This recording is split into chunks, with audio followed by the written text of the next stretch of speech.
Vous les allumez quand vous voulez poser des questions au moment voulu. Donc c'est notre deuxième journée sur le refuge. Donc hier, nous avons vu surtout comment on pourrait dire, une présentation générale de ce qu'est le refuge, comment il faut le comprendre et ce que ça impliquait de notre point de vue par rapport à la manière dont nous nous situons par rapport à l'enseignement, par rapport au refuge, quelles étaient nos attentes et qu'est-ce qu'il fallait justement, quel est le but en fait que l'on visait. Est-ce que ce but était un but complètement utopique ou est-ce qu'au contraire on pouvait y croire, espérer en tout cas pouvoir l'atteindre. Et on avait vu nous aussi quelles étaient les deux causes du refuge, c'est-à-dire la peur des souffrances des destinées inférieures et la confiance dans les trois joyaux, qui était une... Et dans le Mahayana, on en ajoute une troisième cause, c'est la compassion pour les êtres. Donc, mais on va en reparler. C'était juste pour vous resituer ce qu'on avait dit hier en gros, quoi. Donc je vous rappelle que les bouddhistes prennent refuge dans les trois joyaux, qui sont le Bouddha, le Dharma et la Sangha. Que le Bouddha fait référence notamment au Bouddha Shakyamuni, l'être, le Bouddha qui a réalisé l'éveil et qui a enseigné la voie qui met un terme à toutes les souffrances. Et c'est la voie vers ce qu'on appelle la voie vers l'éveil. Le Dharma se rapporte justement à cette voie, aux enseignements, mais pas seulement aux enseignements, ça fait aussi référence aux réalisations qui sont dans l'esprit des êtres qui ont réalisé ces enseignements. Les êtres qui sont un peu les porteurs ou les témoignages vivants des enseignements de la voie vers l'éveil. Donc le Dharma, c'est les textes, certes, les enseignements, mais c'est aussi les réalisations qui sont dans l'esprit. Et le dernier joyau, la Sangha ou le Sangha, ça représente tous ces êtres qui ont réalisé totalement, ou en partie en tout cas, totalement non, c'est le Bouddha qui a réalisé totalement, mais tous les êtres qui sont sur la voie et qui ont eu des réalisations, qui ont obtenu des réalisations, qui ont intégré certains aspects de la voie et qui sont en train de progresser sur cette voie. Donc voilà ce qu'on appelle les trois joyaux du refuge. Bien, donc on va commencer par un peu de méditation, parce qu'il n'y a pas de bouddhisme sans méditation. Donc on va prendre pendant une minute ou deux, on va se concentrer d'abord sur notre corps, pour essayer de trouver la position qui nous convient le mieux, où l'esprit est à la fois alerte, mais le corps aussi détendu. C'est-à-dire, il faut essayer de trouver donc ce point où l'esprit est alerte et détendu. C'est-à-dire alerte, c'est-à-dire vigilant de tout ce qui se passe, conscient de tout ce qui se passe, mais sans raideur, sans rigidité. Donc essayer d'être présent simplement à l'instant, à l'ici et maintenant, comme on dit. Et ça, vous pouvez le faire, par exemple, en observant votre respiration. En prenant d'abord une grande inspire pour laisser absorber cet air qui rentre en nous, et puis après l'expiration, plusieurs fois. Et après, on se concentre sur le mouvement, sur le va-et-vient naturel du souffle, par exemple au niveau des narines ou à l'abdomen. Et on ne se soucie pas des pensées qui défilent dans notre tête, qui s'élèvent. On ne s'identifie pas à elles. On les laisse passer comme si c'était des nuages un peu dans le ciel de notre esprit.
Ensuite, lorsque vous sentez que votre esprit est devenu paisible, clair, plus clair que d'habitude, vous faites naître dans votre esprit une motivation altruiste pour ce week-end, enfin pour cette deuxième journée. Et pour cela, vous pensez que vous ne méditez pas seulement pour vous, pour votre propre bien-être, pour votre paix mentale, ou encore pour avoir une bonne réputation, mais que vous prenez ce temps maintenant pour méditer dans le but d'atteindre l'éveil. L'éveil qui vous permettra d'être doté des moyens les plus habiles, les plus aptes, les plus adéquats pour pouvoir vraiment aider les êtres d'une manière complètement efficace.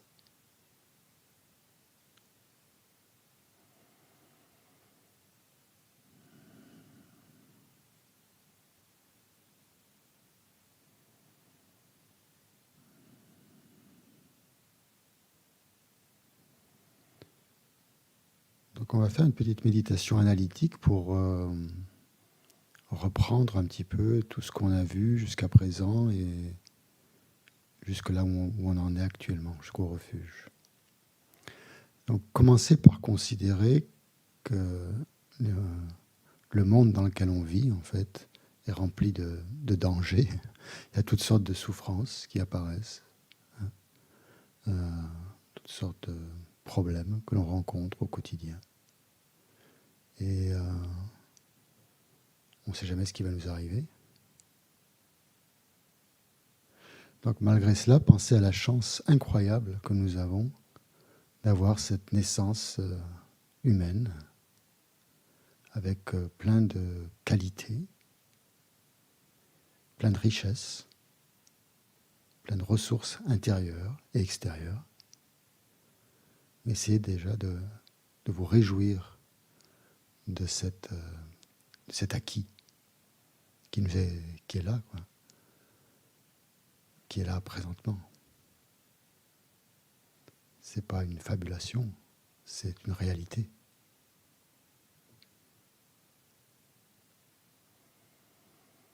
Essayez de ressentir une certaine joie par rapport à tout ce que nous possédons.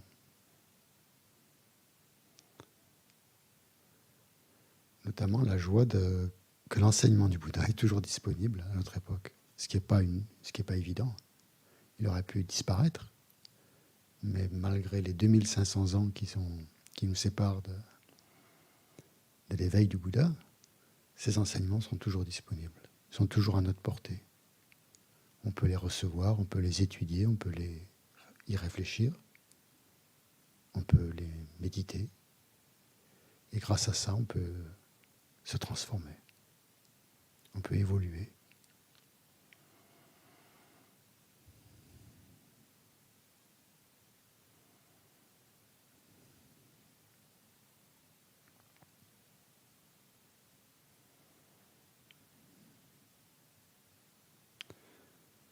Donc ça, c'est un point crucial, déjà, prendre conscience de ça.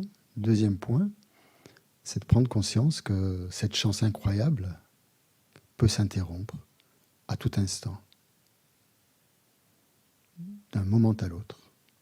Et ça aussi, c'est une réalité. Ce n'est pas de la fiction. Que la mort peut arriver et que quand la mort viendra, rien ne garantit que nous retrouverons exactement les mêmes circonstances ou des circonstances aussi favorables que celles que nous avons actuellement dans notre prochaine vie.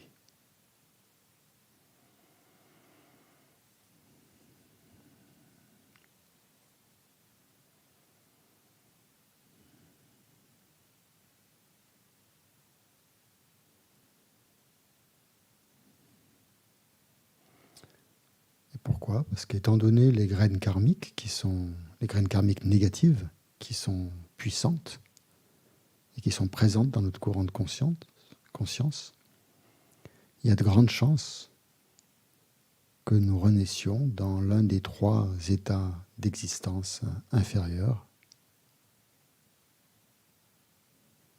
poussés justement ou propulsés par ces ces graines négatives qui risquent de mûrir au moment de la mort.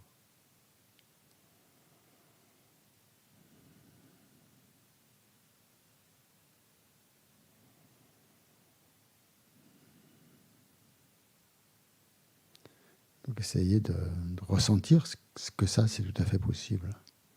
Qu'on se retrouve dans une situation bien pire que celle que nous vivons actuellement.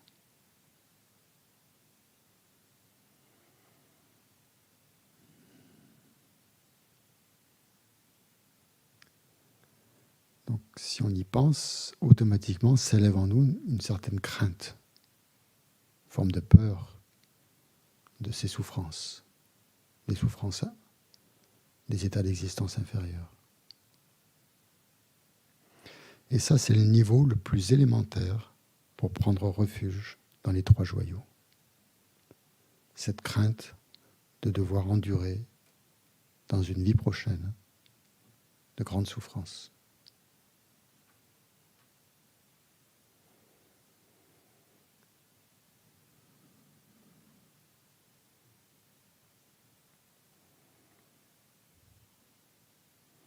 Pourquoi ? Parce que dans notre courant de conscience, en fait, il y a plus de graines négatives que positives. Pourquoi ? Parce qu'en fait, toutes les actions que l'on fait de notre vivant, elles sont propulsées ou elles sont teintées, imprégnées d'ignorance. Toutes ces actions, toutes ces pensées, toutes ces paroles que l'on prononce, on le fait avec la saisie du soi, d'une individualité égotique, d'où naissent la colère, l'attachement, la jalousie, l'orgueil, toutes les perturbations mentales négatives. Donc forcément, il y a de grandes chances que ça se manifeste sous des formes de souffrance ou de difficultés ou d'insatisfaction ou de problèmes. Peut-être minime dans cette vie, mais peut-être beaucoup plus fort dans une vie antérieure, dans une vie prochaine.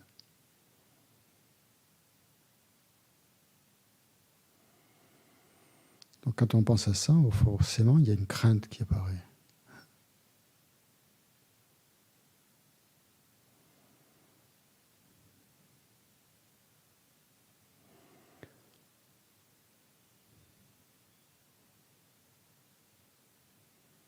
Et cette crainte justifie le fait qu'on ait besoin d'une protection, qu'on en ait besoin de rechercher un refuge pour nous protéger de ces états-là, de ces états d'existence, de souffrance.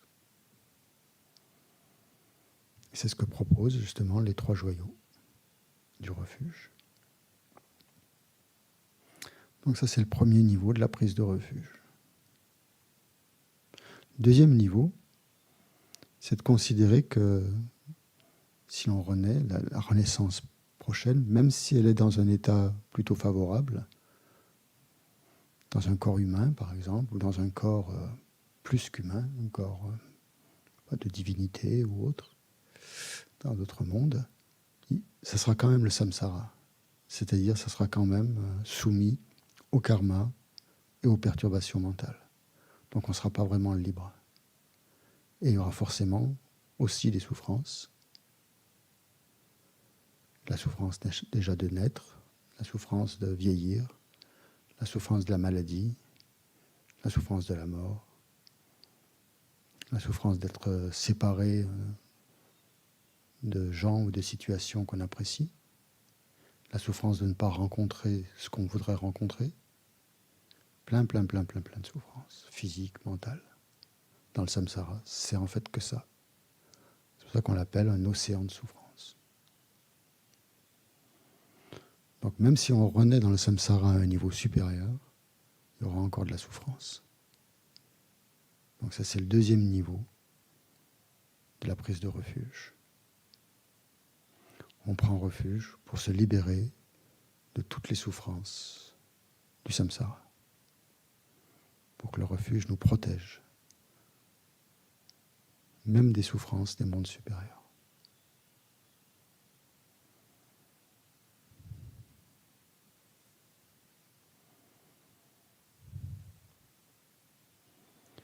Et surtout la souffrance de rester prisonnier d'un état où l'on tourne en rond constamment, sans aucune liberté. Comme c'est le cas actuellement. On pense qu'on est libre, mais en fait, si on regarde bien, on est complètement soumis à ce qui se passe dans notre esprit et aux conditions extérieures. Donc on n'a pas vraiment de liberté, en fait. Et le samsara, c'est ça, c'est une prison où il n'y a aucune liberté. Toutes les libertés que l'on pense sont des illusions.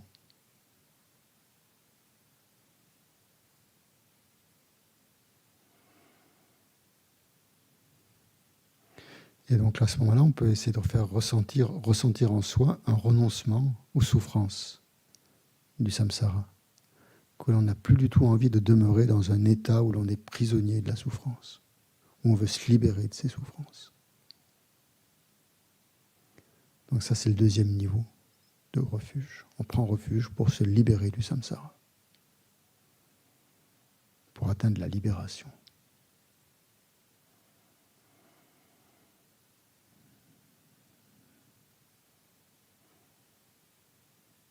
C'est déjà un niveau très puissant qu'on peut ressentir, ce désir de vouloir se libérer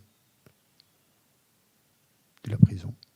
Mais il y a encore un troisième niveau, encore plus puissant,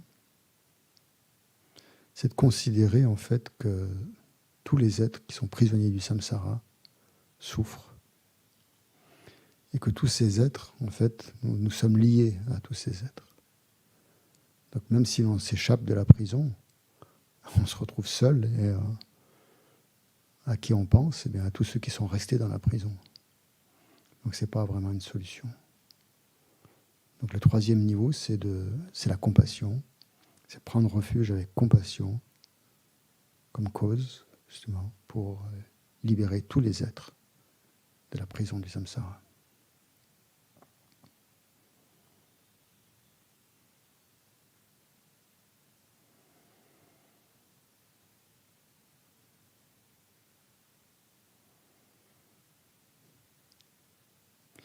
Et pourquoi est-ce qu'on va libérer tous les êtres de la prison du samsara ? C'est parce que dans le Mahayana, dans le grand véhicule, on dit que tous les êtres ont été nos mères, ont été notre mère. Et logiquement, c'est possible, puisque on tourne dans le samsara depuis des temps sans commencement.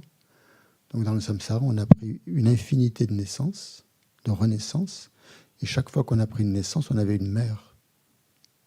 Donc tous les êtres ont été notre mère, à un moment donné, dans notre errance dans le samsara. Donc on a un lien extrêmement fort avec les êtres. Aussi fort qu'avec la mère que l'on a dans cette vie-là. La mère qui nous a donné naissance et avec laquelle on a, quoi qu'on en dise, un lien extrêmement fort. Et c'est pareil pour tous les êtres. Donc ça, c'est le niveau le plus puissant de la prise de refuge. Prendre refuge dans les trois joyaux pour libérer tous les êtres du samsara. Waouh!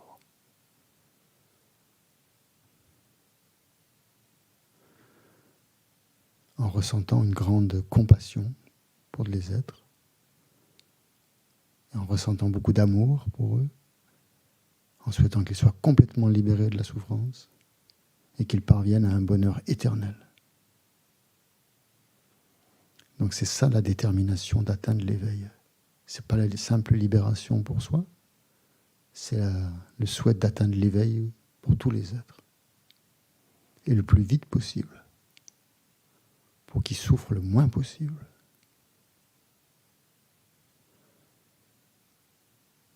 Donc ça, c'est le refuge du Mahayana, grand véhicule, de vouloir sortir les êtres de leur souffrance et de les guider vers le bonheur éternel de l'éveil, de la bouddhéité.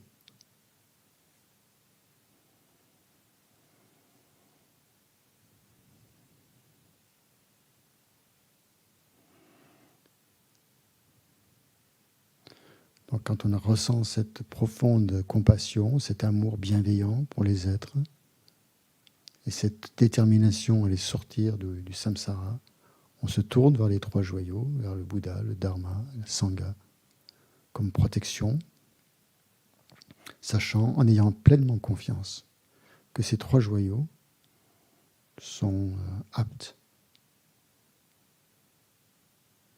à nous aider dans cette tâche, parce qu'ils en ont les qualités. Donc à ce niveau-là, mais on ne va pas le faire maintenant, on peut, dans la méditation, penser à toutes les qualités du Bouddha, du Dharma et du Sangha, qu'on va voir aujourd'hui. Donc avant de commencer, on va réciter les prières formelles, justement en visualisant le Bouddha qui représente les trois joyaux, qui est en face de nous. On ressent sa présence bienfaisante, qu'il est assis sur un trône, sur un lotus, avec un coussin de lune, un coussin de soleil. D'abord un coussin de soleil, ensuite un coussin de lune. Il est assis dans la position du Vajra, les jambes croisées. Sa main droite touche son majeur de la main droite touche le coussin de lune. Sa main gauche est dans la posture de méditation et tient un bol rempli de nectar. Il est drapé des robes de moine. Il a un visage extrêmement paisible, extrêmement radieux, avec un sourire magnifique.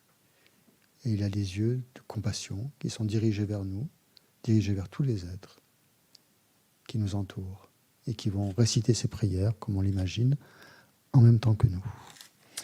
Donc vous prenez le livret doré, ou ce que je vais vous partager sur l'écran maintenant. On va réciter comme hier, donc les prières qu'on récite au début de l'enseignement. La première, c'est la louange au Bouddha Shakyamuni. Donc en fait, on commence par rendre hommage au Bouddha Shakyamuni en se concentrant sur le sens de ses paroles, de ce qu'on est en train de dire, et de ses qualificatifs, en fait, qui évoquent toutes ces qualités, non seulement les qualités du Bouddha, mais les qualités du Dharma et du Sangha. Donc en fait, dans cette louange, là, au Bouddha Shakyamuni, il y a aussi la louange aux trois joyaux qui est incluse.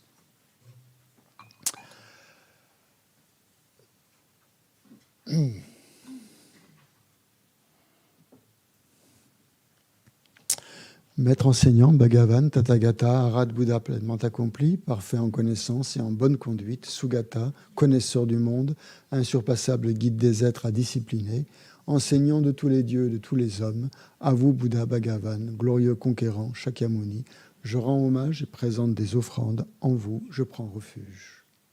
Maître enseignant, Bhagavan, Tathagata, Arhat Bouddha pleinement accompli, parfait en connaissance et en bonne conduite, Sugata, connaisseur du monde, insurpassable guide des êtres à discipliner, enseignant de tous les dieux et de tous les hommes, à vous, Bouddha, Bhagavan, glorieux conquérant Shakyamuni, je rends hommage et présente des offrandes. En vous, je prends refuge.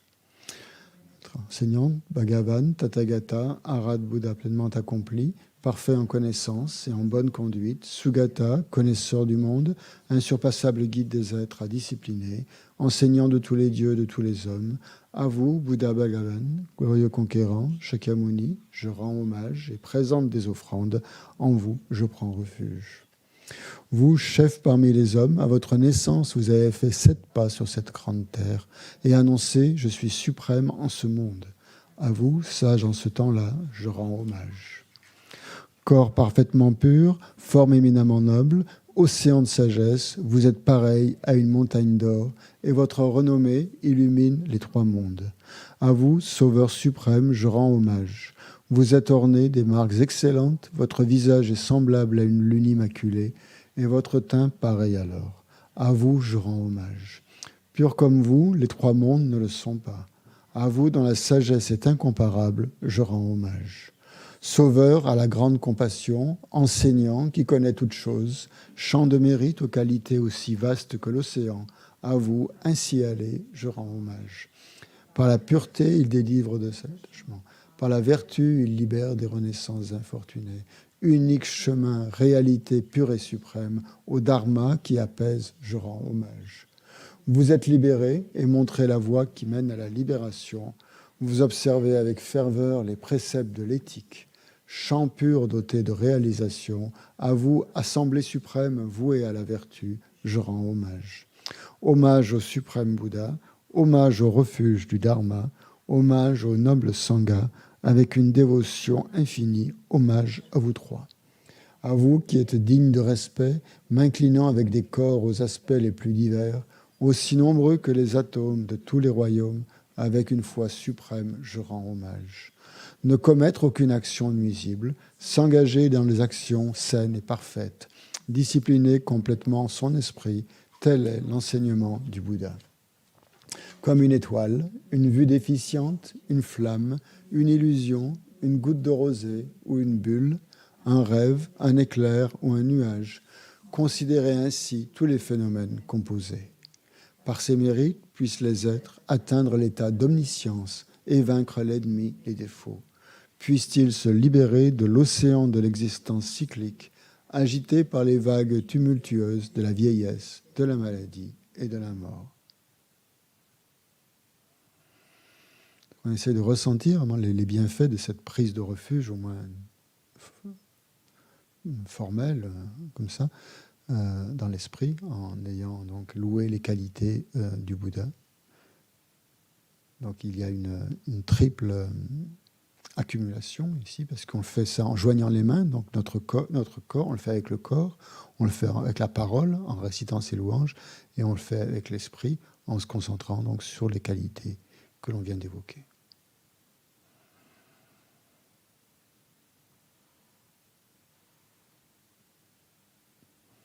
Donc ensuite, on va se tourner vers le Sutra du cœur de la perfection de la sagesse, donc perfection de la sagesse qui est l'illustration en fait de ce qui va nous conduire à la cessation de la souffrance, c'est-à-dire le joyau du Dharma, en fait, en réalisant la vacuité de tous les phénomènes. Et de soi-même, bien sûr. Hommage aux trois nobles, rares et sublimes, voici ce qu'une fois j'ai entendu.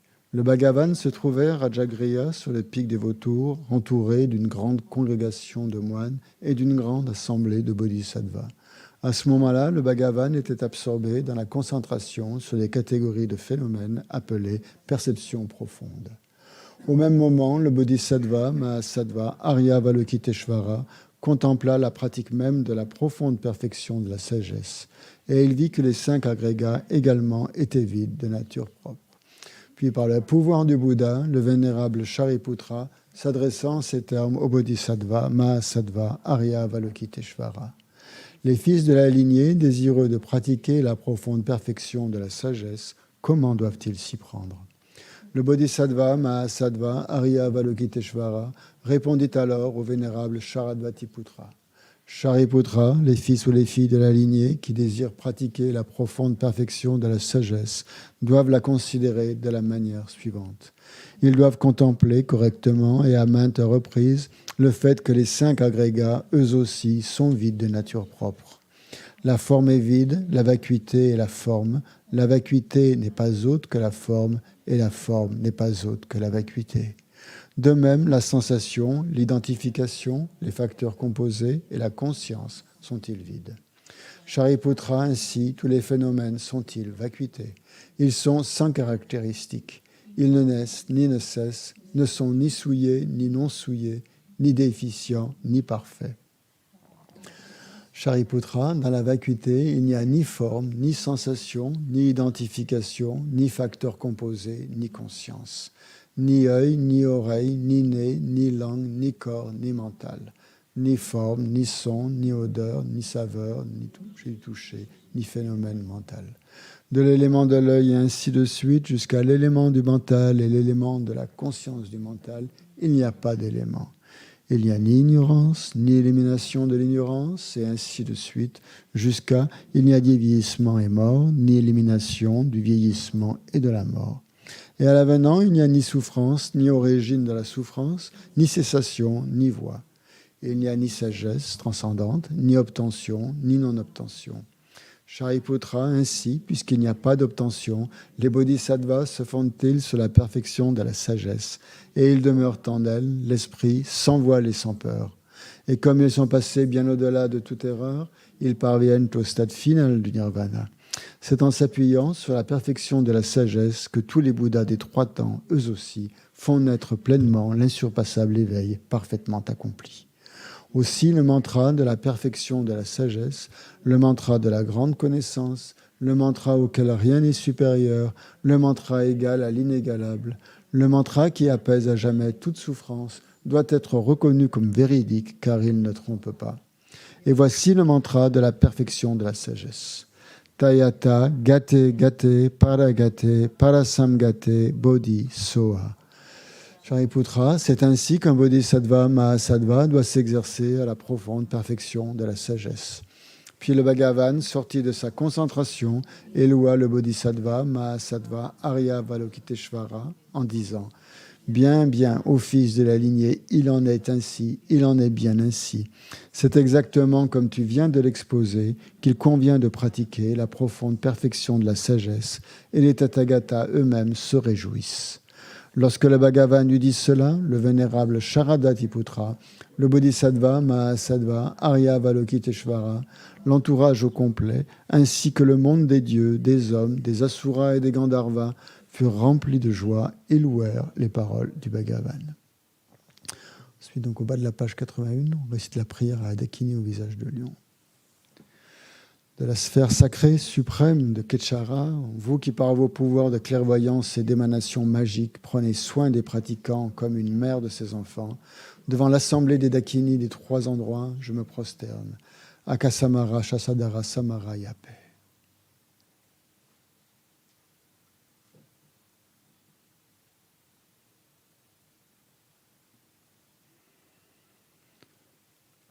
Akasamara Sashadara Samara Yape.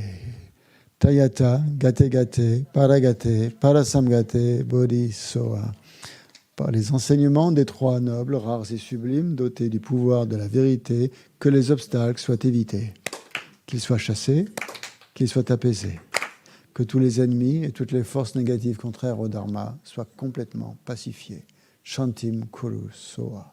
Puisse la multitude des 80 000 obstacles être dissipée, puissions-nous être séparés des conditions adverses au Dharma, puissent tous les plaisirs être en accord avec le Dharma, puisse le bonheur parfait et tout ce qui est de bon augure régner ici et maintenant.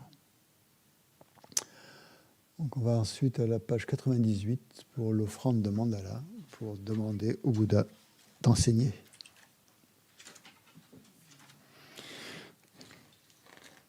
Parce que si le Bouddha n'enseigne pas, ça ne fait pas grand-chose. C'est la manière dont le Bouddha peut être le plus bénéfique aux êtres, justement, c'est par l'enseignement. Cette terre ointe de parfums, jonchée de fleurs, ornée du mont Mérou, des 4 continents, du soleil et de la lune, je la visualise comme un champ de Bouddha et je l'offre. Puissent tous les êtres jouir de cette terre pure. Maître pur, parfait et saint, des nuages de compassion qui se forment dans l'espace de votre sagesse du Dharmakaya, veuillez répandre une pluie d'enseignements vastes et profonds, conformes exactement aux besoins de vos disciples. Idam Guru Ratna Mandala Kamniryatayami. On prend refuge en se concentrant sur ce que veut dire le refuge pour nous et les aspirations que l'on a.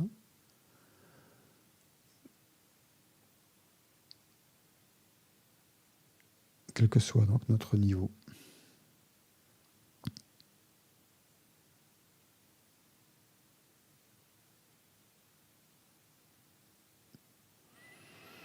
Et si on y arrive, on peut essayer de générer justement ces deux causes de l'éveil, donc la crainte des souffrances des mondes inférieurs, la crainte des souffrances du samsara, la compassion pour les êtres et la confiance que les trois joyaux sont des guides parfaits.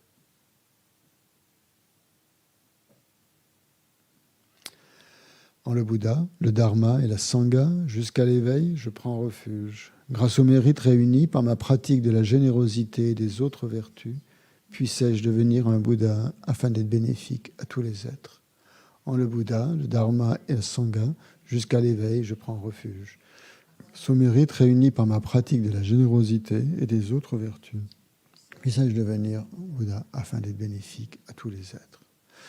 Dans le Bouddha, le Dharma et le Sangha, jusqu'à l'éveil, je prends refuge. Grâce au mérite réuni par ma pratique de la générosité, puisse-je devenir un Bouddha afin d'être bénéfique à tous les êtres.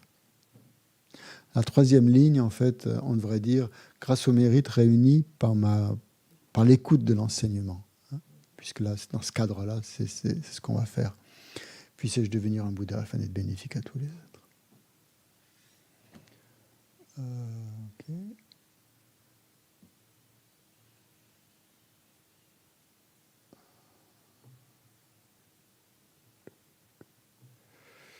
Bien. Est-ce qu'il y a des questions déjà par rapport à ce qui a été dit hier ou quelque chose auquel vous avez pu réfléchir hier soir, par exemple, et qui ont... le micro, s'il te plaît.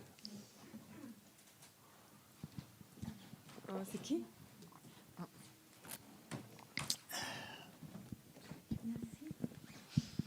Oui. Hier, tu as dit que quand on prend refuge, il ne doit pas y avoir de dualité. Et là, on nous demande de visualiser le Bouddha. Donc, je ne comprends pas. Là, il y a dualité, du coup. Est-ce que tu comprends Oui. ma question? Donc, bien, pour l'instant, on n'a pas réalisé la non-dualité. Enfin, je ne sais pas, oui. Toi, mais... Non, non. Donc, quand je fais apparaître un Bouddha, j'objectifie quelque chose à l'extérieur de moi. Mais est-ce que c'est vraiment à l'extérieur de moi? C'est ce que je fais apparaître. Hein, c'est une projection de mon esprit. Donc, si je regarde vraiment cette projection de mon esprit avec... de manière ultime, on va dire, elle n'existe pas, bien sûr, devant moi. C'est comme quelque chose que je fabrique, quoi. Et ce que je fabrique n'est autre que finalement la projection de ma propre nature de Bouddha qui joue le jeu de projeter dans l'espace un Bouddha auquel elle peut s'identifier, parce qu'on a besoin d'outils quand même. Hein. On ne peut pas se projeter dans l'ultime comme ça, c'est pas possible, on n'y arrive pas. Donc en fait, tout le but des enseignements du Dharma, c'est de nous donner des outils, des méthodes habiles pour justement arriver à cet état ultime, mais on a besoin de béquilles pour l'instant. D'accord, moi, ça m'aide mieux, je comprends mieux. Voilà. Mais bien sûr, c'est toujours la perspective ultime qu'il faut viser. Et justement, donc normalement, quand on fait une méditation sur le Bouddha Shakyamuni, peut-être qu'on aura le temps d'en faire une cet après-midi, je ne sais pas, on verra si on a tout couvert. À la fin, on le visualise au début, et après on le fait venir, il vient au-dessus de notre tête, et qu'est-ce qu'il fait? Il se réabsorbe en nous, en fait, il se résorbe en nous, et il devient complètement uni à la nature de notre esprit, d'où il émane, en fait. Donc il n'y a pas de dualité, hein, si on regarde bien, hein, si on regarde tout le processus en entier, tu vois. Tu vois, c'est ça la méditation. C'est une méditation en fait non duelle. C'est une unification entre le Bouddha du refuge et le refuge ultime, c'est-à-dire le Bouddha qui est en nous, quoi, en fait. Donc c'est un peu le but de la prise de refuge, justement, de nous amener à prendre refuge, non pas dans un Bouddha extérieur, mais dans notre propre nature de Bouddha.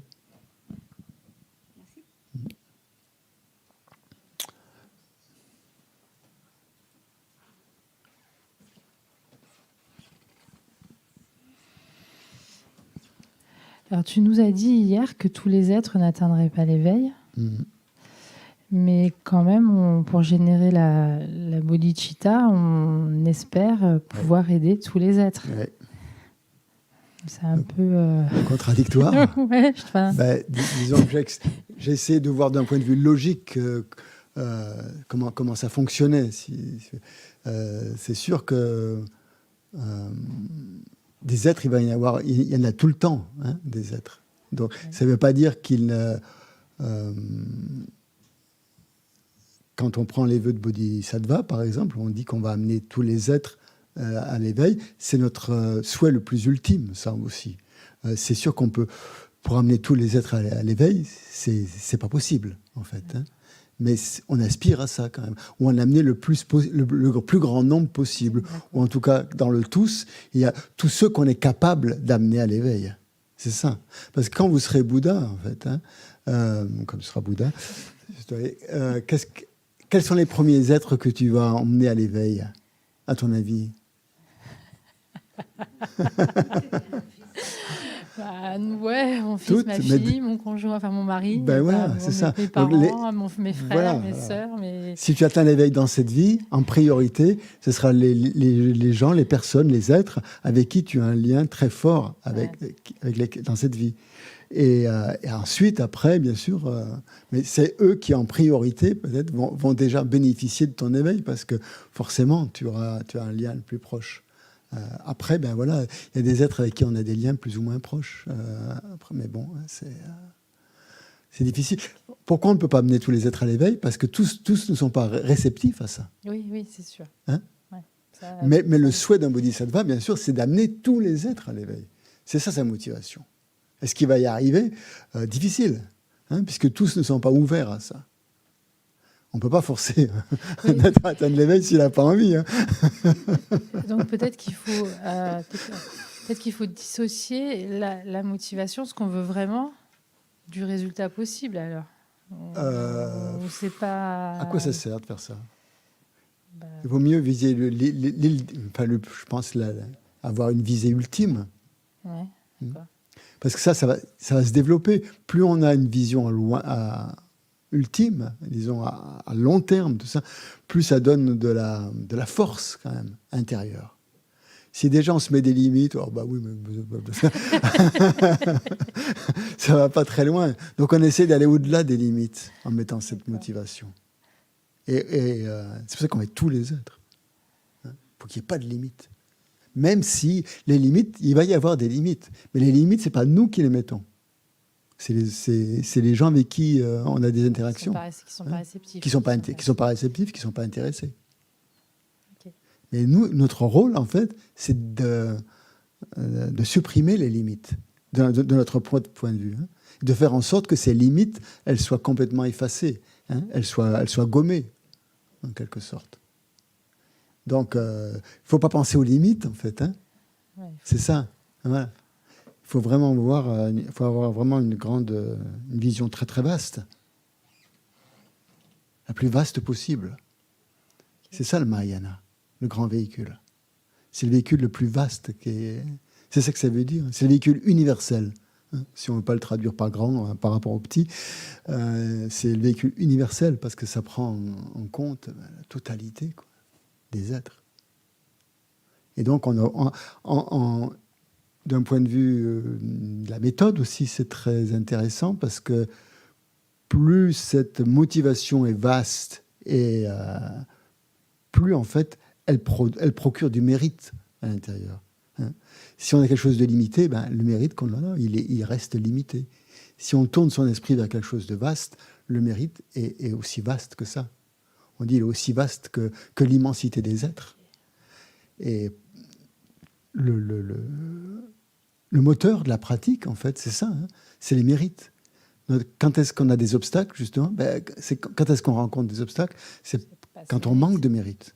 Donc le but de faire ces récitations, par exemple, au début des enseignements, c'est d'accumuler. Enfin, le terme accumuler, excusez-moi, c'est peut-être pas très beau. C'est de générer des mérites en soi comme du carburant qui nous propulse vers l'éveil. Sans carburant, on ne bouge pas. Et les mérites, c'est le carburant.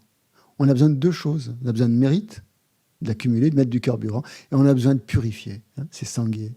Purifier les toxines mentales pour justement qu'elles ne nous embarrassent pas. Et donc, toutes ces pratiques, en fait, ont ces deux buts. Un but d'éliminer le négatif et d'accumuler du positif.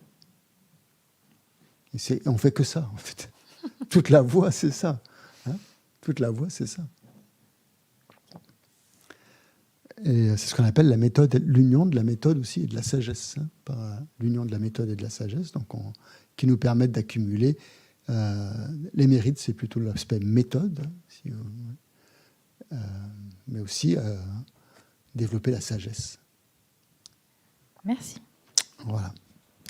Donc la sagesse, c'est justement la vision de la vacuité, la vision qu'il n'y a pas de limite. Justement. Oui. Mais bon. Oui.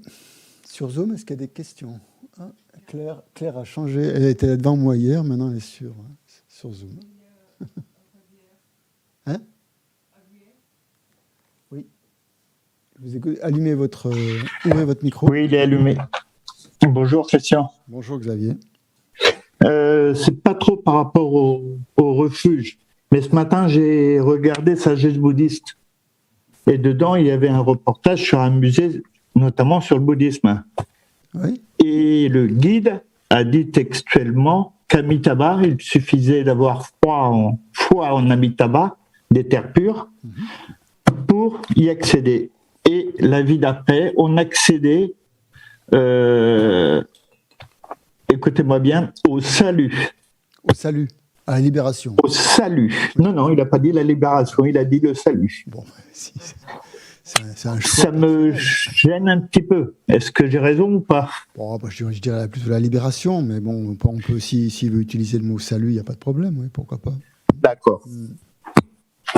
Oui, il y a une question précise ou... Oui, non, c'était parce que le salut, pour moi, c'est plus chrétien que bouddhiste. Ouais, on l'utilise. Comme j'étais chrétien pas mal avant, c'était beaucoup le salut. On ne l'utilise pas trop, ce terme. Les traducteurs, non, en français, on l'utilise plutôt libération que salut. Merci. Ok, on continue. Donc, il nous reste à voir. On a vu les causes jusqu'à présent. Maintenant, on va voir. Donc, on a reconnu donc quelles étaient les causes de la prise de refuge. Deuxième partie. Donc, ce qu'on va voir ensuite, c'est dans la présentation traditionnelle, c'est identifier les objets de refuge. Donc, ça, on l'a fait quand même. On en a quand même déjà parlé pas mal. De ce en quoi on prend refuge et on a dit que notre but, en fait, notre motivation, c'était de prendre refuge. On voulait prendre refuge dans quelque chose de parfait, parce qu'on en avait marre de prendre refuge dans des choses qui étaient imparfaites et qui ne nous procuraient pas vraiment de bonheur. Donc le refuge que l'on cherche, le refuge dont on a vraiment besoin, c'est un refuge parfait. Qu'est-ce que c'est un refuge parfait? C'est un refuge sans défaut, où il n'y a pas le moindre défaut, où il y a toutes les qualités, en gros. D'accord. Et c'est ça que veut dire Bouddha, en fait. Bouddha, comme on l'a dit hier, c'est Sanghye, qui a éliminé tous les défauts et qui a acquis toutes les qualités. Ensuite, donc, pour prendre refuge, bien sûr, dans quelque chose de... On prendra refuge qu'à partir du moment où l'on considère... C'est comme quand on va chez le docteur. On va aller chez le médecin quand on considère qu'on en a une maladie, par exemple. Et on va aller voir un médecin pour qu'il nous donne un traitement. Donc c'est le refuge est souvent considéré comme ça, le Bouddha comme étant le médecin, le Dharma comme étant le traitement, et la Sangha comme étant le personnel soignant, ceux qui nous aident à administrer ou à utiliser en tout cas le Dharma. Donc la première chose à faire, bien sûr, dans cette perspective du refuge, c'est de reconnaître la souffrance qui est en nous, reconnaître que nous avons de la souffrance et reconnaître ces causes de la souffrance. Donc la première et la deuxième noble vérité, qui est déjà pas évident, reconnaître sa souffrance, mais parce qu'on ne pourra pas aller plus loin. On ne pourra pas atteindre le grand véhicule. Le grand véhicule, c'est vouloir libérer tous les êtres de la souffrance. Si on n'a pas reconnu sa propre souffrance, c'est même pas la peine d'aller plus loin. Comment peut-on voir la souffrance des êtres? Bien sûr, on peut toujours... il y a des gens comme ça qui préfèrent voir la souffrance des autres plutôt que la leur. Mais ça marche pas. Ça reste très, très superficiel. C'est une forme, en fait, d'évitement, en fait, de la souffrance. De voir la souffrance que chez les autres. Donc le bouddhisme dit ça marche pas, ça. Vous devez commencer par votre propre souffrance. Donc c'est la première des nobles vérités. Et voir quelle est la cause ou les causes de la souffrance. Donc les causes, comme on le verra plus tard, c'est le karma, on l'a vu, le karma et les perturbations mentales, mais surtout le karma. Et d'où ça vient ce karma, par quoi il est créé, donc par les perturbations mentales, qui viennent toutes de l'ignorance. Donc en fait, notre grande maladie, on pourrait dire, c'est l'ignorance. C'est-à-dire la vue erronée, la vue fausse, donc dont nous percevons, avec laquelle nous percevons l'existence de toute chose. Comme on l'a dit hier à la fin de l'enseignement, pour nous, tout existe d'une manière solide, concrète, comme si ça existait véritablement, et pas comme une simple désignation. Donc pour nous, c'est ça notre plus grande souffrance, c'est-à-dire que cette ignorance qui nous fait croire à la réalité, objective de tout ce qu'on perçoit. Donc il y a la nature propre. On parle que tous les phénomènes ont une essence propre, existent en eux-mêmes, par eux-mêmes, fonctionnent d'eux-mêmes et non pas par interdépendance. Donc c'est ça en fait notre principale souffrance. En fait, et c'est ça qui est responsable de toutes les autres souffrances, de tous nos problèmes. Tous nos problèmes viennent de là. Donc la cause, en fait, c'est ce que nous montre le Dharma. Il nous montre la cause, l'origine de la souffrance, qui est liée à l'ignorance. Et ça, c'est la pire des maladies que l'on puisse avoir, puisque c'est le poison fondamental, ça. En général, donc, quand on ressent qu'on a une maladie ou que l'on est atteint d'une certaine maladie, il y a une espèce de panique qui s'élève en nous. On a tout de suite envie de s'en libérer de ça. On veut tout de suite retrouver la santé. C'est quelque chose de naturel, de normal. On veut tout de suite se guérir de cette maladie. Et bien, le Bouddha dit, en fait, vous avez la pire maladie qui soit, vous avez cette ignorance. Donc, notre motivation, si on se rend compte qu'on a cette ignorance, eh ben, ça devrait provoquer en nous un désir impérieux de vouloir guérir de cette ignorance. Parce que pourquoi est-ce qu'on fuit la maladie en général comme ça? Parce que c'est la peur de mourir quand même. La maladie est toujours liée plus ou moins à la mort. La maladie, c'est ce qui fait peser sur nous une menace de mort quelque part. Et bien on devrait ressentir exactement la même chose par rapport à cette maladie fondamentale que l'on a, qui est l'ignorance. Et qu'on ne veut pas mourir à cause de cette ignorance. Et si on continue comme ça, qu'est-ce qui va se passer? On a cette vie où on a eu la chance de rencontrer les enseignements bouddhistes qui nous proposent de nous sortir de l'ignorance. On a rencontré le médecin suprême, le Bouddha, qui a donné son enseignement avec des remèdes suprêmes qui nous permettent justement d'éliminer la pire des maladies que l'on puisse avoir, qui est l'ignorance. Donc, ne pas sauter sur cette occasion, en fait, ça serait être fou. Ne pas être réceptif à ça, passer à côté, se mettre encore des œillères et ne pas voir ça, c'est prendre le risque de devoir mourir encore au terme de cette vie, encore dans l'ignorance, et recréer encore une autre vie, renaître avec un nouveau corps, dans une condition d'existence qu'on ne connaît pas, qu'on ignore totalement, et encore avec de la souffrance. Parce que ce qui met un terme à toutes les souffrances, justement, c'est la réalisation. La réalisation de la sagesse, comme on l'a dit dans le Sutra du cœur, qui élimine complètement l'ignorance. Donc, de la même manière que quand on réalise que l'on a une maladie, on court vite chez le docteur pour essayer de trouver une solution, ce refuge, on devrait aussi le ressentir exactement de la même manière, comme si l'on allait chez un médecin pour avoir la solution et guérir de notre maladie. Donc, parce qu'en fait, quand on a une maladie, tant qu'on n'est pas guéri, on n'est jamais en paix. Notre esprit n'est pas en paix. Parce qu'il y a toujours cette menace qui est là. On sent qu'on n'est pas... C'est pas notre état normal. L'ignorance, c'est la même chose. On n'est pas dans notre état normal, en fait, à cause de cette ignorance. Notre état normal, c'est justement d'avoir cette sagesse qui perçoit la nature des phénomènes et qui est vraiment la nature de notre esprit, à laquelle on accède quand on a éliminé les voiles. Donc on a cette espèce de maladie qui nous empêche justement de voir notre nature de Bouddha. Donc notre souhait le plus cher, ça devrait être de guérir de cette maladie, de nous en sortir avec autant de précipitation que l'on va prendre rendez-vous chez un médecin ou pour se faire vacciner, par exemple. On va se faire vacciner contre l'ignorance. Ils n'ont pas trouvé le vaccin encore. Le Bouddha l'a trouvé. Hein. Alors, bon.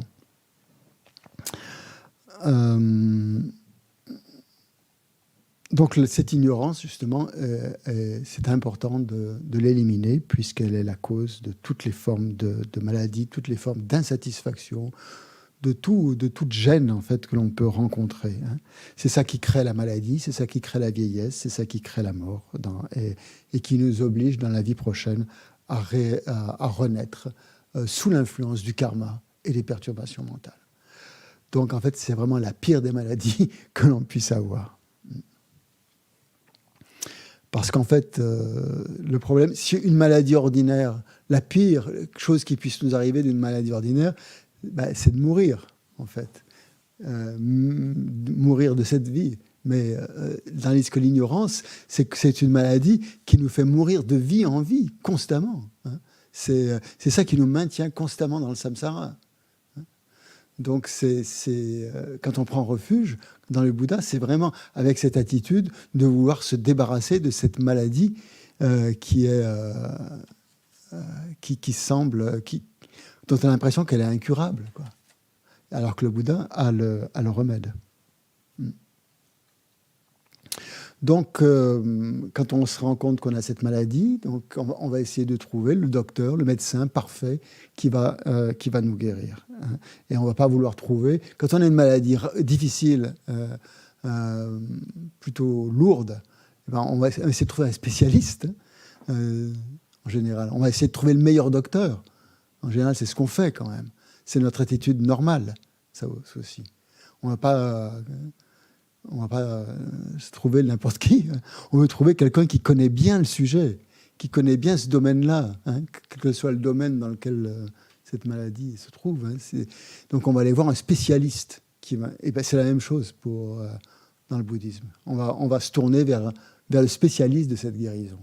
Donc quand on prend refuge dans le Bouddha, c'est en tant que le médecin spécialiste de cette maladie. C'est le docteur, le médecin parfait, qui connaît cette maladie et qui connaît aussi le traitement qu'il faut appliquer. Pourquoi il le connaît ? Eh bien parce que dans le bouddhisme, le Bouddha a l'expérience de cette maladie. Quand on va voir un docteur habituel, il a lu les livres, il a étudié tout ça, mais il n'a pas forcément l'expérience de cette maladie. Il n'a pas connu cette maladie lui-même. Donc il n'est pas parfait à la limite.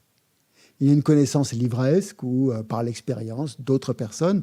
C'est-à-dire que l'expérience du Bouddha, par exemple, c'est une expérience qui vient de lui, en fait. C'est l'enseignement du Bouddha. Donc, il est passé par le même cheminement que nous, hein, dans la perspective. Le Bouddha s'est éveillé, justement, ce qu'il a montré, la manifestation de l'éveil. Il a montré les perturbations mentales, il a montré la naissance, il a montré tous les aléas, toutes les différentes souffrances et tout ça. Et en montrant qu'il était un être ordinaire exactement comme nous. Donc il a trouvé lui-même le remède. Donc quand on se tourne vers le Bouddha, on se tourne vers quelqu'un qui a l'expérience de la maladie et l'expérience du remède, hein, puisqu'il l'a trouvé lui-même. Donc si on ressent ça au fond du cœur, c'est absolument incroyable quand même. Parce que là, on trouve un médecin qui a l'expérience de ce qu'il enseigne. Hein, et pas simplement, c'est pas une connaissance livresse, c'est pas une théorie qu'il applique parce que, voilà... on lui a appris cela. Donc c'est ça la personne parfaite, hein, la personne qui a l'expérience non seulement de la maladie, mais aussi du traitement qui convient parfaitement à cette maladie. Alors justement, après le traitement, quand on parle du traitement, en général, quand on va chez un médecin qui nous donne un traitement, la première chose qu'on fait, c'est qu'on prend le traitement, si on veut guérir. On ne va pas le mettre dans l'armoire à toilette, la salle de bain, et puis on n'y touche pas. Eh bien, c'est la même attitude qu'on doit avoir aussi par rapport au dharma. C'est-à-dire, quand on reçoit l'enseignement du dharma, ce n'est pas pour le mettre dans son cahier et puis ne plus ouvrir son cahier. Hein. C'est justement l'utiliser pour guérir. Est-ce que même si le médecin nous donne le médicament et qu'on ne l'utilise pas, c'est complètement stupide. Ça veut dire qu'on ne veut pas guérir quelque part. Donc recevoir des enseignements et ne pas les mettre en pratique, c'est exactement ça. Ça veut dire qu'on ne veut pas guérir, que l'on est tellement attaché en fait à notre attachement à l'ignorance qu'on ne veut pas guérir. Donc c'est très important justement dans la prise de refuge. Vous voyez, c'est pour ça que le refuge c'est quelque chose d'absolument incroyable. Si on prend vraiment refuge, la voie elle s'ouvre, la porte s'ouvre parce qu'on va vers on va vers la libération automatiquement. Automatiquement, on commence à avaler ce qu'il faut pour pouvoir guérir. Et donc c'est ça, cette prise de refuge. Elle doit être faite avec cet esprit de se sentir soi-même comme quelqu'un de malade et à qui l'on donne, qui a trouvé par hasard ou pas, avec des recherches et tout, mais qui a bien cherché en tout cas, qui a trouvé le médecin parfait. Ce médecin parfait lui donne un médicament parfait, il va le prendre. Et quand on prend refuge, c'est oui, ok, merci, j'ai ce qu'il faut maintenant et je vais suivre cet enseignement. Donc ça, c'est l'attitude intérieure qu'il faut avoir donc, devant les objets de refuge, si on veut se libérer justement de cette maladie. Et donc à ce moment-là, la pratique devient vraiment une pratique efficace. Le médicament devient efficace parce que c'est pas un enseignement, on dit je prends refuge et puis voilà, on le laisse dans l'armoire, le refuge ou ailleurs. Mais là, non. Le refuge, à partir de ce moment-là, si on a cette attitude-là, le refuge va être 24 heures sur 24, il va fonctionner. Et c'est seulement comme ça que le refuge va fonctionner. Le refuge n'y fonctionne pas tout seul. Il fonctionne que par notre motivation, notre attitude intérieure. Et donc, si on prend vraiment refuge du fond du cœur avec sincérité en se considérant comme quelqu'un de malade qui veut guérir, eh bien, le refuge, on va l'appliquer 24 heures sur 24, au quotidien, dans toutes les situations que l'on rencontre. Pas seulement quand ça va mal ou quand on a des problèmes et que là, on se tourne vers le refuge pour essayer de résoudre ces problèmes, mais à tout moment, le refuge va être présent dans notre vie. Donc, en fait, le refuge, c'est le cœur de la pratique. On pense souvent dans les sadhanas, dans les liturgies qu'on récite, qu'on fait des déités. Il y a toujours la première strophe qu'on récite, c'est la strophe du refuge. Mais quelque part, on se dépêche parce qu'on veut aller à l'essentiel. Alors l'essentiel, c'est la visualisation de la déité, réciter son mantra, s'absorber dans l'esprit de la déité, s'identifier à la déité, je ne sais pas. Il y a tout un parcours comme ça. Et ça paraît vraiment comme l'essence de la pratique. Mais non, l'essence de la pratique, c'est la première strophe qui est donnée dans ces liturgies, dans ce qu'on récite. C'est le refuge. S'il n'y a pas ça, tout le reste, ça ne résonne pas. Ça ne sert à rien. C'est faire mumuse, c'est faire le joujou avec des déités ou je ne sais pas quoi. Parce que dans le fond du cœur, il n'y a rien. Il n'y a pas de sincérité. Ça reste un amusement, quoi. S'il y a vraiment cette prise de refuge avec la sincérité, qu'on a pris conscience que l'ignorance était notre pire maladie et que le Bouddha était le médecin parfait et qu'on a un médicament parfait, à ce moment-là, ça va très vite. Et la pratique, elle a un tout autre goût. L'autre objet de refuge, c'est donc la sangha. Et on parle de l'Arya Sangha. Donc le terme Arya est traduit différemment suivant les traducteurs et suivant les textes. Arya veut dire supérieur. Parfois c'est traduit par noble, mais j'aime pas ce terme parce qu'on a l'impression que ça fait un peu aristocrate. Les nobles, il y a les nobles et puis il y a les autres, il y a le peuple. Non, j'aime pas. Donc je dis jamais ça. Moi. J'aime bien le terme sublime pour Arya, c'est-à-dire des gens qui sont, vous n'êtes pas obligé de le prendre, supérieurs. C'est pas les Ariens non plus, la race aryenne, mais il a dû s'inspirer de ça quand même, je pense. Arya en sanskrit donc veut dire quelque chose comme supérieur. Donc la sangha Arya, c'est la sangha des supérieurs. C'est pas la sangha ordinaire des simples moines qui n'ont pas de réalisation, pas encore en tout cas, qui sont sur la voie. C'est la sangha des personnes, genre des disciples du Bouddha, qui ont pratiqué de manière intensive, donc souvent ce sont des moines, mais pas toujours, et qui ont une expérience directe de la nature de l'esprit ou de la vacuité. C'est-à-dire qui ont réalisé directement la vacuité. Réaliser directement veut dire qu'ils n'en ont pas eu une simple expérience comme ça, passagère, qui leur est arrivée une fois, et puis voilà. Mais que cette expérience, elle est constante, elle est stable. Ils l'ont réalisée. Ils voient les choses telles qu'elles sont à tout moment.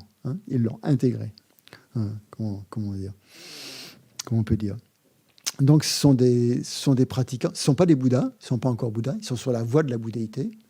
Ce sont donc tous nos maîtres spirituels, par exemple. On va dire, par exemple, Sa Sainteté le Dalai Lama, donc, fait au moins, en tout cas, s'il n'est pas Bouddha, il fait au moins partie de la Sangha Arya, des êtres réalisés qui sont soit éveillés, soit pas loin de cet état-là. En tout cas, des personnes donc, qui perçoivent donc, la vacuité, la nature ultime d'eux-mêmes et des autres phénomènes. Donc ces êtres, bien sûr, ce sont des guides.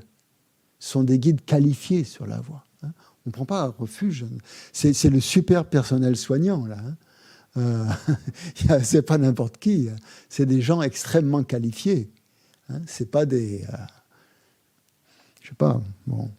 C'est des gens qui ont de l'expérience aussi, qui sont passés par là, qui connaissent la maladie, qui connaissent nos souffrances. Et qui ont de la compassion, surtout. Le personnel soignant, en général, a beaucoup de compassion, comme on a pu le voir récemment, par exemple, avec le Covid et tout ça, qui ne ménagent pas leurs efforts. Et l'Arya Sangha, c'est exactement ça aussi. C'est des gens qui ne ménagent pas leurs efforts. C'est comme tous nos maîtres qui... Regardez, c'est Sa Sainteté, comme en ce moment, il enseigne sur les réseaux sociaux, sur... Geshe Loden, qui donne des enseignements ici. Tous les matins, il est là aux pratiques, enfin, à chaque fois qu'il peut, en tout cas. Et ils ont une énergie, une persévérance, un effort joyeux qui est un modèle de pratique. Et en plus de ça, ils ont bien sûr des réalisations intérieures qui les portent. Donc, ce sont des guides parfaits. Ce n'est pas n'importe quel... Ce sont des guides, et le mot guide veut dire quelqu'un qui connaît le chemin, parce qu'il l'a parcouru, ou il est en train de le parcourir. Donc les étapes que nous, on est en train de franchir, il les connaît. Il connaît nos blocages, il connaît nos limites. Et comment nous les faire dépasser ces limites. Et pour nous-mêmes, c'est difficile par nous-mêmes de dépasser nos propres limites, parce que souvent, on s'y prend très mal. Si on s'y prenait bien, on serait réalisé depuis longtemps. Mais justement, chaque fois, on s'y prend mal. Quand il faut être doux envers soi-même, on est très dur. Quand il faut être un peu dur, on est très mou. On fait tout l'inverse, parce qu'il y a l'ego qui est toujours là et qui fausse la donne, quelque part. Parce que... on est très attaché à ça. Un maître spirituel, un vrai guide spirituel, il est au-delà de ça, puisqu'il a réalisé cet état de non-ego. Donc, il va pas, il voit tous les jeux de notre ego, tous les pièges dans lesquels on tombe, tout ça. Donc, il va nous aider à les éviter, ces pièges-là. Et quand il le faudra, il le fera avec beaucoup de compassion, beaucoup d'amour. Quand il le faudra, il le fera avec beaucoup peut-être plus de dureté, ou de fermeté, peut-être pas de dureté, peut-être de fermeté, parce que c'est ça qu'il nous faudra à ce moment-là. Parfois, il le fera avec humour, pour nous détendre un peu, parce qu'on se prend très, très au sérieux. Et puis parfois, justement, quand on prend trop les choses à la légère, il sera très sérieux. Et c'est comme ça, quoi. Et donc, nous-mêmes, sans ces guides, eh bien, on avance à l'aveuglette. Est-ce qu'on avance ? Pas forcément. Si on n'a pas ces guides, on va pas très loin. On risque de tourner en rond dans la jungle du samsara. Donc c'est tout l'avantage d'avoir ces trois joyaux, justement. Ces trois joyaux parfaits, qui sont à notre portée, et qui sont là pour nous aider. Donc se priver de cette aide, quelque part, c'est quoi ? C'est de l'orgueil, en général, de ne pas faire confiance à des êtres aussi réalisés. Ou parce qu'on n'a pas encore vu leur qualité. C'est pour ça que c'est important de contempler les qualités. Mais alors le problème, enfin, c'est pas le problème, mais le refuge, justement, c'est pas quelque chose qui est acquis comme ça. C'est hop, on prend refuge et puis c'est bon. C'est pas comme ça que ça marche. Le refuge, c'est quelque chose sur lequel il faut revenir constamment. Comme je vous le disais hier, je pense que c'est quelque chose sur lequel il faut contempler les qualités. Et on les voit chaque fois différemment. Chaque fois, il y a quelque chose de différent. Mais il faut se poser quelque part. Il faut que ça fasse partie de notre méditation. Il ne faut pas simplement dire, réciter les qualités, tout ça, et puis hop, on passe vite à la suite. Il faut rester quelque temps, laisser ces choses s'imprégner dans notre esprit. Et c'est comme ça qu'on va changer. Comme un médicament, ça n'agit pas forcément tout de suite, à moins que vous preniez le super truc de dopage qui a un effet immédiat. Mais après, vous risquez d'avoir des effets secondaires. C'est pas très bon. En général, ça vient progressivement. Et c'est pareil pour le refuge. C'est quelque chose qu'on met en soi et puis qui va se développer progressivement et qui va guérir, qui va agir. Et quand on regarde nos maîtres, c'est pareil. Moi, tous nos maîtres, ils sont passés par là aussi. Le refuge, ils ne l'ont pas eu comme ça à la naissance, tout de suite, en arrivant. Ils l'ont entretenu. Ils ont récité ces prières, ils ont réfléchi dessus, ils ont médité qu'est-ce que c'était que le refuge, sur cette prise de conscience qu'ils étaient dans l'ignorance et qu'il fallait aller au-delà de l'ignorance. Pourquoi est-ce qu'on veut aller au-delà de l'ignorance aussi ? Il faut se poser cette question. Nous, on ne se la pose pas assez, en fait. C'est un peu ça le problème. Tant qu'on ne se pose pas suffisamment cette question, on ne prendra pas vraiment refuge. Mais quand on se considère vraiment qu'on en a marre de l'ignorance, qu'on en a marre de notre égoïsme, de notre égotisme, de notre égocentrisme et de tous ces trucs-là, forcément, on va se tourner vers le refuge, parce que là, c'est la clé, quoi. C'est la solution de la guérison. Donc sa sainteté, le Dalai Lama dit que c'était très, très, très puissant, très, très important de réfléchir justement sur les qualités de la voie que l'on suit, aussi, que l'on va suivre. Et c'est ça qu'on étudie. Quand on étudie, par exemple, la découverte du bouddhisme, on regarde les différents aspects, les principaux aspects de la voie, et cette voie qui mène à l'éveil, justement.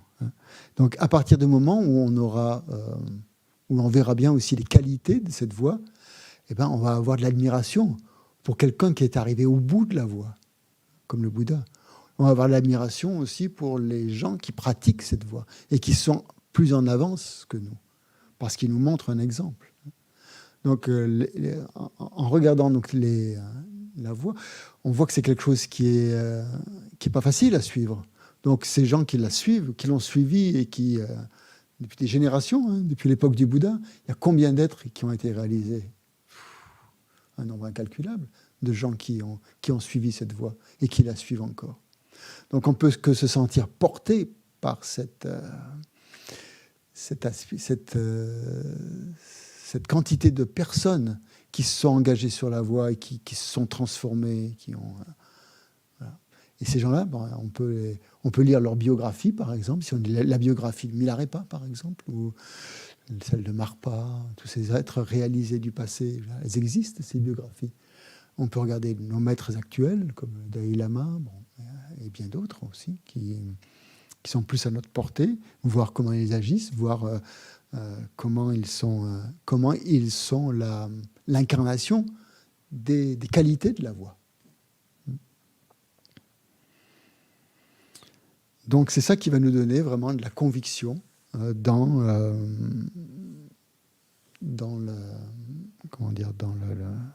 la foi aussi dans le Bouddha. Bien, on va peut-être faire une petite pause maintenant.